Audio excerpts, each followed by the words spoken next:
Hello students, I am Dr. Anurag Srivastava and we are meeting yet again for the subject of quantitative techniques for managers in the MBA second semester of your syllabus.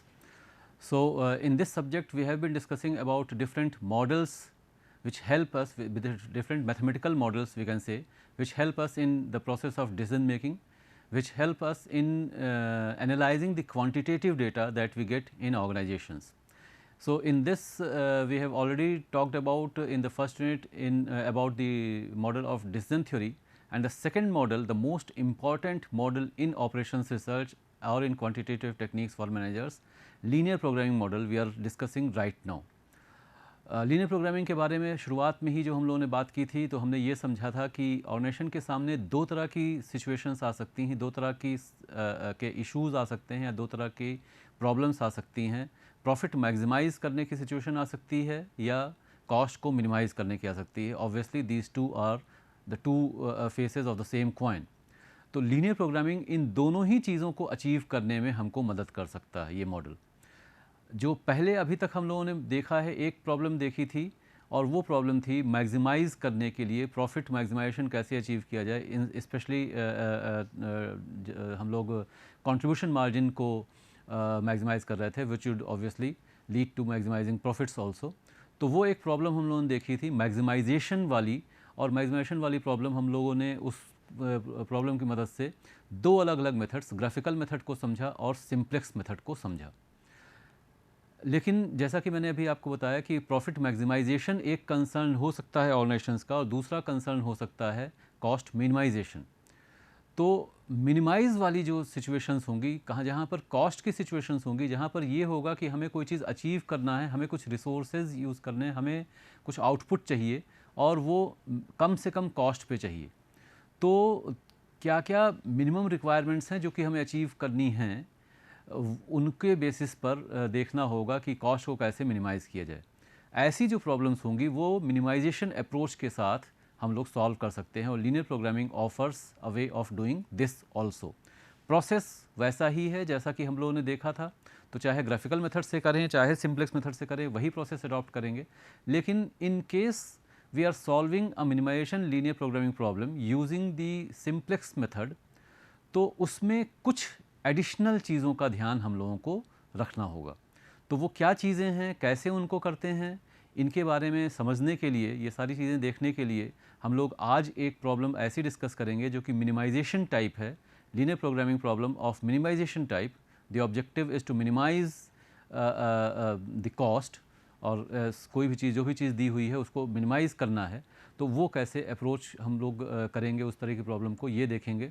और ये है तो simplex method ही, जो कि हम लोगों ने पिछले सेशन में अच्छे तरह से समझा था, लेकिन इसमें एक और कुछ you can say one separate angle is introduced in this, और उसके कारण से इसको एक नया नाम दिया जाता है, which is known as, which is the big M method.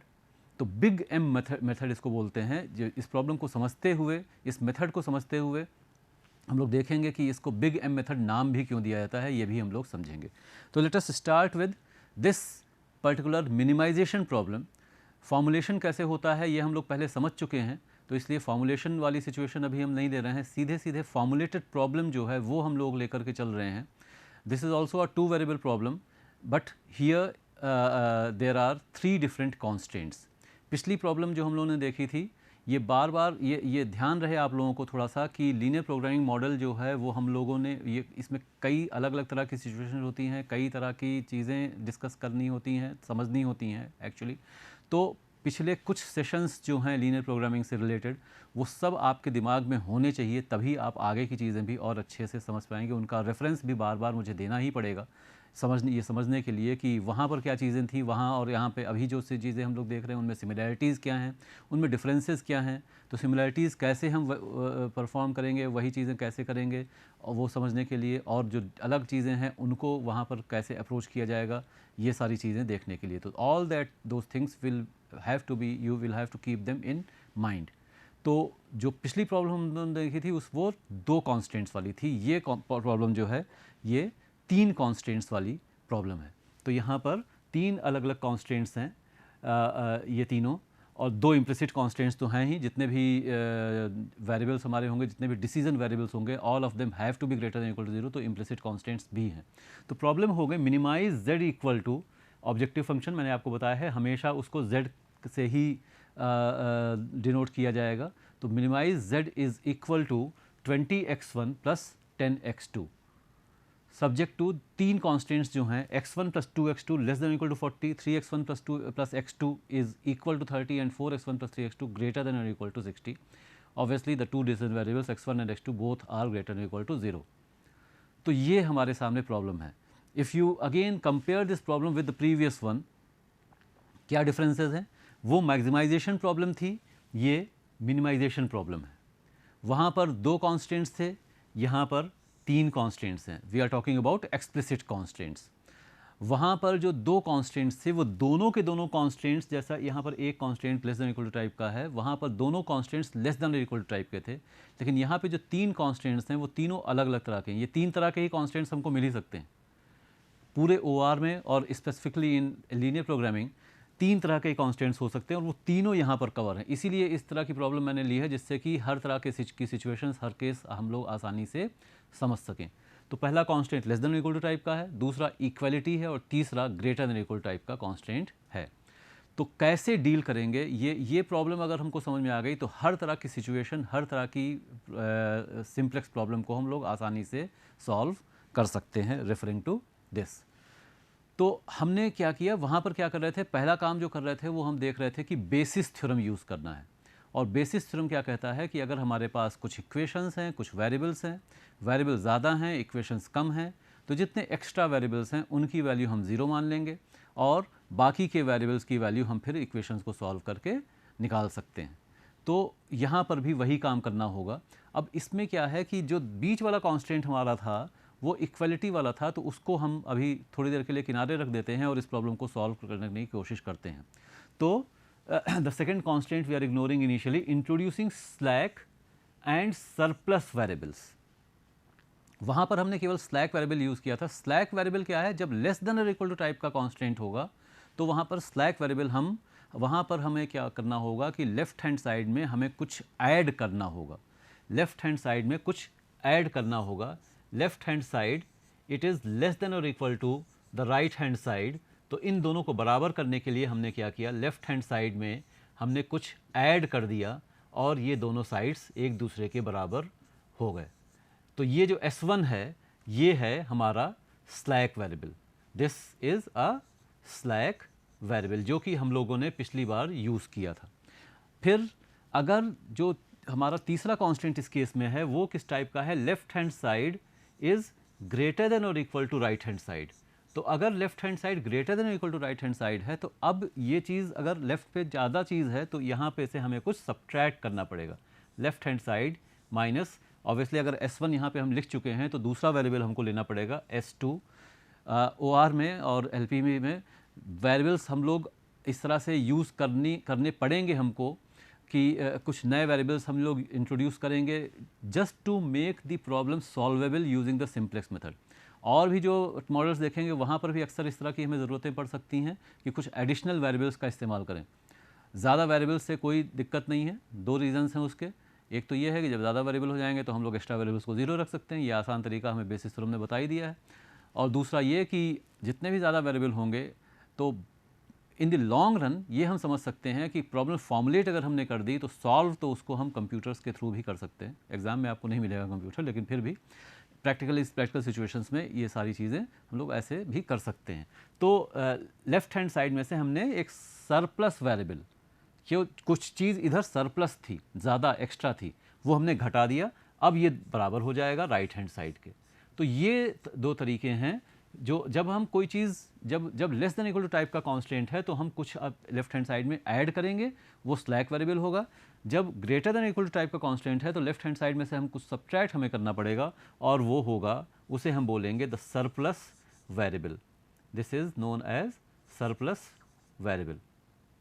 तो यही काम हमने यहाँ पे किया है। आप देख सकते हैं जो पहला कांस्टेंट हमारा था x1 plus 2x2 less than और इक्वल टू 40, तो हमने उसको लिख दिया x1 plus 2x2 plus S1 is equal to 40।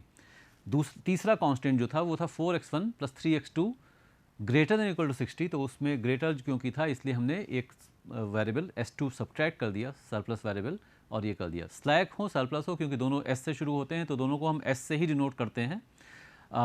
ये हम अपने खुद ही जब डिफाइन करते हुए हम वो देख लेंगे कि कौन सा स्लैक है कौन सा सरप्लस है। और स्लैक और सरप्लस दोनों वेरिएबल्स जो हैं, एक चीज़ ये ध्यान रहे कि जो भी स्लैक हमने आपको बताया था कि जो अनयूज्ड रिसोर्स, जो बच गया रिसोर्स, वो स्लैक होता है। तो जो रिसोर्स अनयूज्ड है वो हमारे ऑब्जेक्टिव को अचीव करने में कुछ भी कंट्रीब्यूट नहीं कर रहा है, इसलिए उसका जो कोएफिशिएंट होता है वो ज़ीरो होता है हमेशा।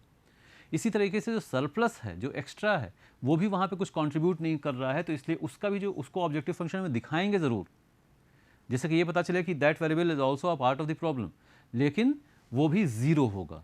तो ये एक चीज़ हमको ध्यान रखनी है हमेशा, इसीलिए 0s1 0s2 स्लैक और सरप्लस वेरिएबल्स के जो कोएफिशिएंट्स हैं ऑब्जेक्टिव फंक्शन में, they will always be equal to 0। तो और जितने भी वेरिएबल हैं उन सबको हमें ग्रेटर इक्वल टू 0 तो दिखाना ही दिखाना है। अब क्या हुआ, हमारे पास जो वेरिएबल कितने हो गए, m 4 हो गए, इक्वेशंस 2 हो गई, तो हमें दो वेरिएबल्स को 0 रखना होगा, और स्ट्रक्चरल वेरिएबल्स जो हैं x1 और x2 उसको हमने अगर 0 रख दिया तो बाकी जो दो नॉन स्ट्रक्चरल वेरिएबल हैं, slack variables, surplus variables, these are non structural variables as I had explained in the last session also. तो उनकी वैल्यू अब हमें कांस्टेंट टर्म्स से मिल जाएगी।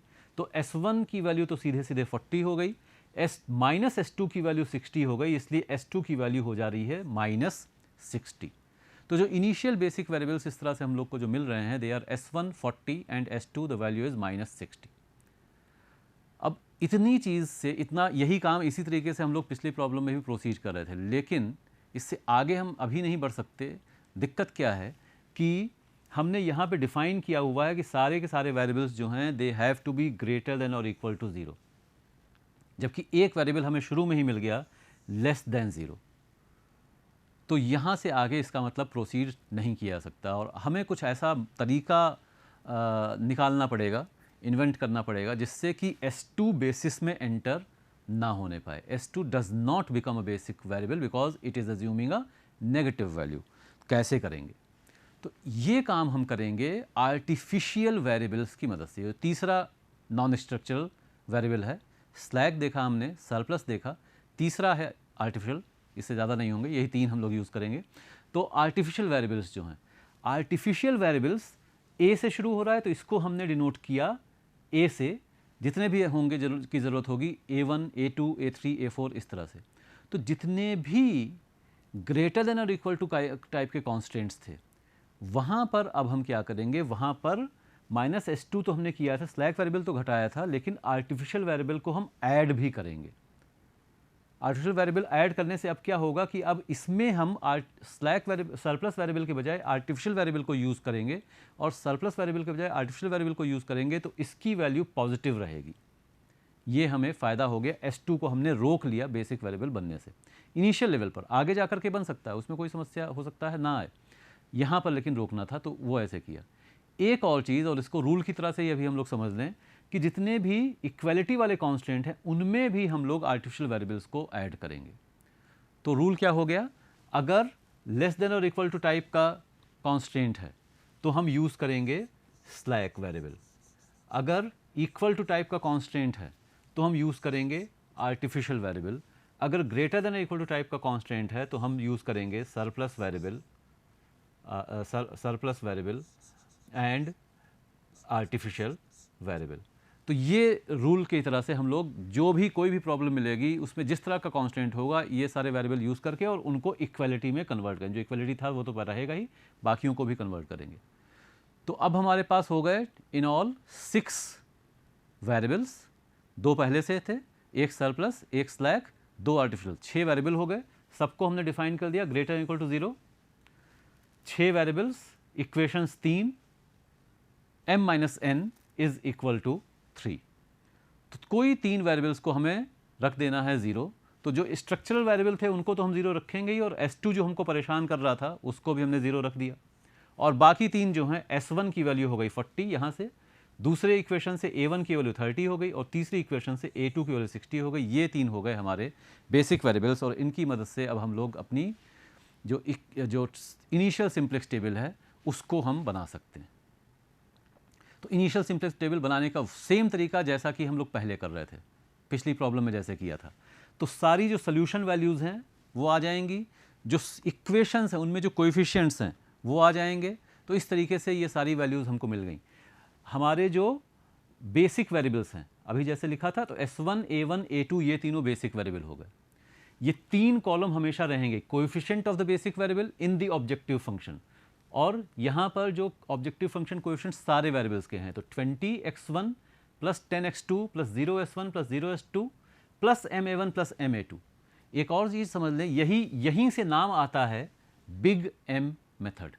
जो बिग एम मेथड इस मेथड का नाम है वो यहाँ से आता है। This is a big M. Big M इसको कैपिटल से लिखा गया इसलिए नहीं, बिग एम इसलिए इसको बोलते हैं because this M is a very big positive quantity. M is a very big positive quantity.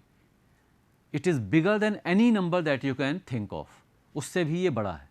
तो इस क्योंकि ये बहुत बड़ी पॉजिटिव क्वांटिटी, इसलिए इसको हम बोलते हैं बिग एम। इसको नाम ही दिया जाएगा बिग एम। जहाँ पर भी OR के और मॉडल्स में भी हम लोग इसका कभी कभी यूज़ करेंगे, तो इसको जहाँ भी ना अगर है कैपिटल M है तो that is a big M and its definition simply is a very big positive quantity. तो ये एक बहुत बड़ी पॉजिटिव क्वांटिटी है।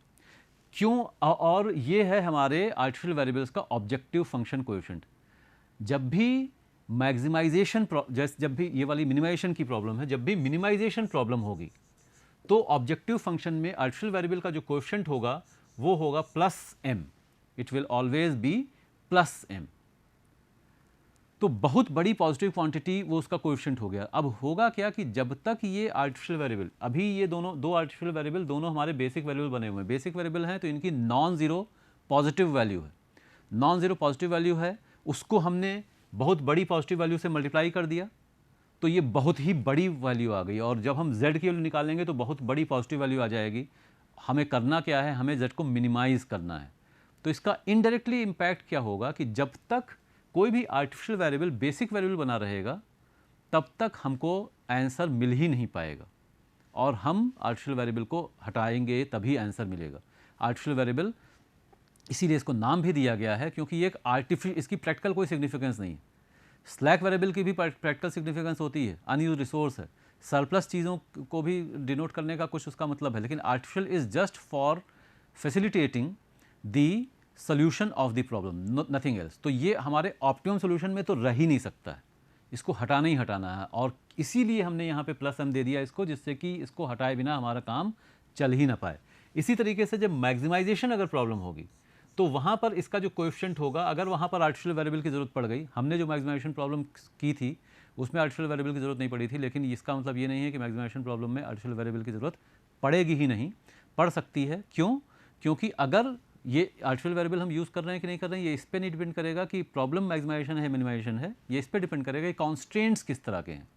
तो जहाँ पर भी ग्रेटर इक्वल टू का कॉन्स्टेंट होगा या इक्वल टू का कॉन्स्टेंट होगा, वहाँ पर आर्टिफिशियल वेरिएबल को यूज़ करना ही पड़ेगा। तो अगर कोई मैक्सिमाइजेशन प्रॉब्लम में वहाँ आर्टिफिशियल वेरिएबल यूज़ किया है तो उसका जो कोएफिशिएंट अब होगा वो होगा -m। तो m very big positive quantity है, तो -m very big negative quantity हो गई। -m is the very big negative quantity. तो -m से जब हमने मल्टीप्लाई किया a1 a2 को, तो फिर वो भी बहुत बड़ी नेगेटिव क्वांटिटी आएगी। तो इसका मतलब है मैक्सिमाइज होने के बजाय जो वैल्यू है वो रिड्यूस होती चली जाएगी।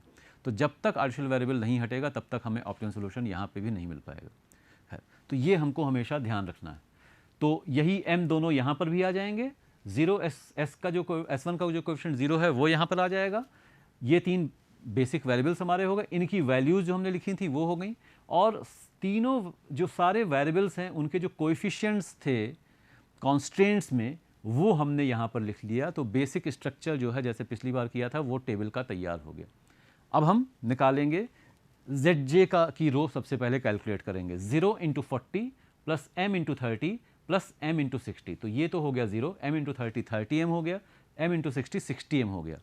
तो 0 × 40 प्लस m × 30 प्लस m × 60। तो ये पूरा जब हम करेंगे तो ये आ जाएगा 90m। z की करंट वैल्यू 90m। इसी तरह से सारी वैल्यूज़ हम निकालेंगे और ये वैल्यूज़ जो निकल करके आएंगी वो इस तरह से आ जाएंगी 90m। 0 into 1 plus 3m into 3 plus m into 4 7m आ जाएगा, 4m 0 minus m m and m, ये हमारी ZJ रो बन गई। इससे आगे अब हमको बनाना है CJ माइनस ZJ। तो CJ माइनस ZJ कैसे आएगी? CJ ये है minus ZJ, 20 minus 7m, 20 minus 7m, 10 minus 4m, 0 minus 0, 0 minus minus m, m minus m and m minus m। तो ये हमको मिल गया इस तरह से CJ minus ZJ। Maximisation problem में हम CJ माइनस ZJ रो से ही आइडेंटिफाई कर रहे थे कि जो करंट वैल्यू Z की है वो मैक्सिमम वैल्यू है कि नहीं है। तो यहाँ पर भी CJ माइनस ZJ रो ही हमको बताएगी जो करंट वैल्यू अभी Z की है वो मिनिमम वैल्यू है या नहीं है, क्योंकि अभी यहाँ आपको मिनिमाइज़ करना है। तो मिनिमम है कि नहीं है ये कैसे पता चलेगा? इन वैल्यूज़ को देख करके। ये एक जनरल रूल हम लोग मान सकते हैं, चाहे मैक्सिमाइजेशन प्रॉब्लम हो चाहे मिनिमाइजेशन प्रॉब्लम हो। एक चीज़ तो ये पक्की है कि जो बेसिक वेरिएबल्स हैं उनके कॉलम्स में जो वैल्यूज़ मिलेंगी वो हमेशा हमको 0 ही मिलेंगी।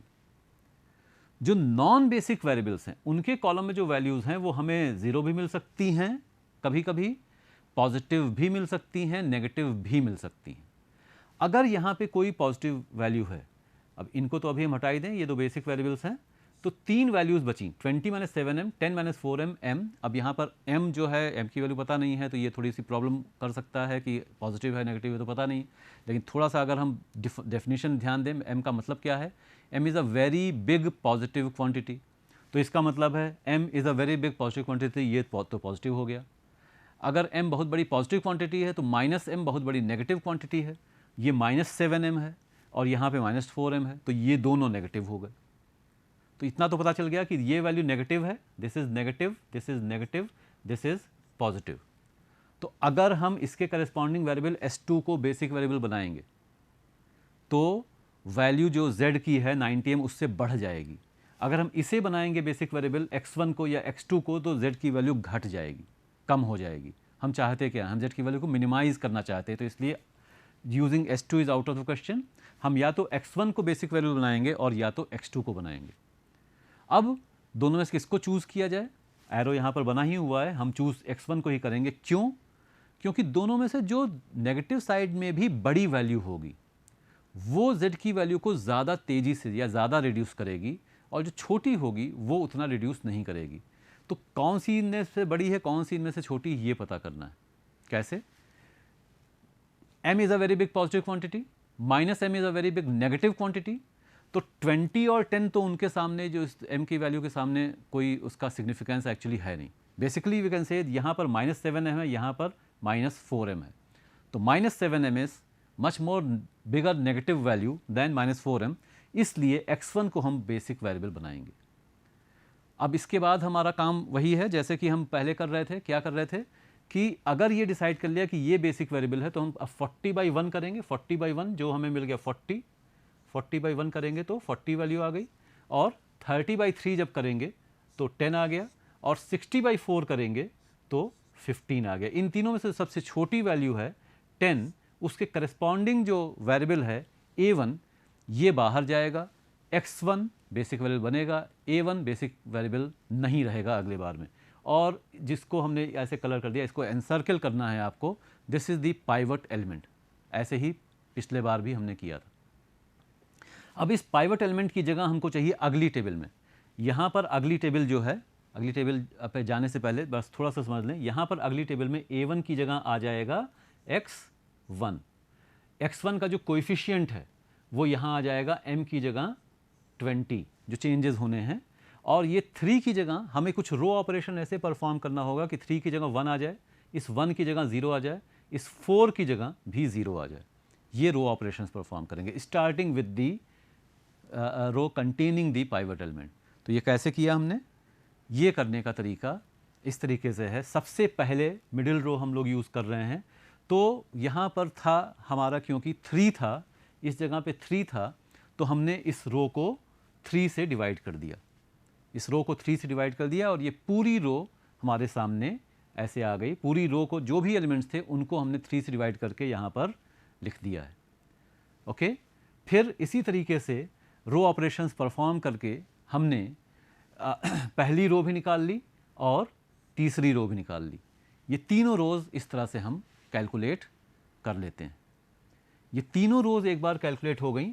R1 is equal to R1 minus R2, पिछली बार मैंने बताया था ये है क्या, ये नई R1 है, R2 है, ये पुरानी वाली है, N stands for new, O stand for old, ये नई है, और ये भी ये ओल्ड वाली है, और ये नई वाली R2 है जिसको हम यूज़ करेंगे। This is the new R3, this is the old R3 and this is the new R2। तो इस तरीके से हम लोग इनको यूज़ कर रहे हैं। पिछले टेबल जो ओल्ड है वो पिछले टेबल वाली है, जो न्यू है वो इस टेबल वाली है। तो इसको इस तरह से हम लोग यूज़ करके और सारी वैल्यूज़ यहाँ पे कंप्यूट करते हैं। वैल्यूज़ कंप्यूट करने का सेम तरीका है जो हम लोग यूज़ कर रहे थे मैक्सिमाइजेशन प्रॉब्लम में। सिमिलर बिल्कुल वही चीज़ है और कुछ नहीं कर रहे हैं। एक बार हमने ये सारी वैल्यूज़ निकाल ली तो फिर हम वही काम है, ZJ निकालेंगे। ZJ 0 into 30, 20 into 10, M into 20। तो ये आ गया हमारा 200 plus 20M। If you remember पिछले टेबल में ये था 90M। 200 M की वैल्यू के जगह पर 200 की कोई सिग्निफिकेंस नहीं है। एक्चुअली प्रैक्टिकली हम कह सकते हैं इसका मतलब कि 90M से कम होकर के वैल्यू 20M तक पहुंच गई। इसी तरीके से 0 into 0 plus 20 into 1 plus M into 0, तो ये 20 आ गया। और ऐसे ही सारी वैल्यूज़ हम ZJ की कैलकुलेट कर रहे हैं, और CJ माइनस ZJ निकालने के लिए हमने इनको और में से इसको सब्ट्रैक्ट कर दिया, 10 में से इसको सब्ट्रैक्ट कर दिया, 0 में से इस 0 को सब्ट्रैक्ट कर दिया, 0 में से माइनस M को सब्ट्रैक्ट कर दिया। इस तरह से हमें CJ माइनस ZJ रो की वैल्यू मिलेगी। CJ minus ZJ row value, I repeat again कि ये सबसे इंपॉर्टेंट है, क्योंकि इसी रो से हमको पता चल रहा है कि जो भी वैल्यू करंट है वो ऑप्टिमम है कि नहीं है। एक और चीज़, जब हम कैलकुलेट कर रहे हैं इन रोज़ को, तो यू कैन सी कि A1 का जो कॉलम है उसमें हमने क्रॉस लगा रखे हैं। क्रॉस लगाने का मतलब है कि इस कॉलम को हमने कैलकुलेट नहीं किया। सिंप्लेक्स टेबल को में जो सारी कैलकुलेशंस करने में टाइम लगता ही है, तो ये इसको आप अवॉइड कर सकते हैं, क्योंकि एक बार कोई भी आर्टिफिशियल वेरिएबल जब बेसिस से निकल जाता है तो वो दोबारा बेसिक वेरिएबल कभी नहीं बनेगा। तो ये टाइम थोड़ा सा आप यहाँ पर सेव कर सकते हैं।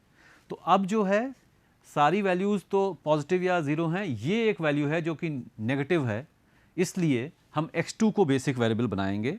और x2 को बेसिक वेरिएबल बनाएंगे, किसकी जगह पर आएगा, वो A2 की जगह पर आएगा, क्योंकि जो रेशियो है वो अब इस केस में सबसे छोटा हमको मिल रहा है।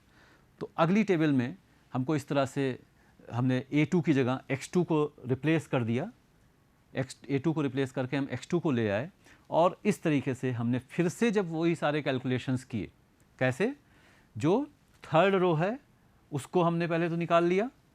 थर्ड रो निकालने के बाद हमने क्या कैसे निकाला कि जो पहली जो वाली थर्ड रो थी, जो ओल्ड थर्ड रो थी, न्यू थर्ड रो निकालने के लिए हमने उसको 3/5 से मल्टीप्लाई किया। 3/5 से मल्टीप्लाई क्यों किया, क्योंकि पहले 5/3 था, तो ये हमने मल्टीप्लाई कर दिया। इसी तरीके से फिर हमने उस रो को यूज़ करके हमने R2 निकाल ली, और R2 के बाद हमने फिर थर्ड रो को यूज़ करके R1 भी निकाल लिया। इस तरीके से हम सारी वैल्यूज़ ये कंप्यूट कर रहे हैं। वैल्यूज़ कंप्यूट करने के बाद Z की वैल्यू जो अब आ रही है वो 240 आ रही। x1 की वैल्यू मिल गई, x2 की वैल्यू मिल गई, ये वैल्यूज़ मिल गई। स्लैक वेरिएबल s1 अभी भी यहाँ पर है, लेकिन इंपॉर्टेंट चीज़ ये है कि CJ माइनस ZJ रो में कोई भी वैल्यू अब नेगेटिव नहीं है हमारे पास, और इसलिए हम लोग को ये ऑप्टिमम सोल्यूशन मिल गया, वैल्यू Z की 240। तो this is how we compute the simplex table from in case of minimisation problem.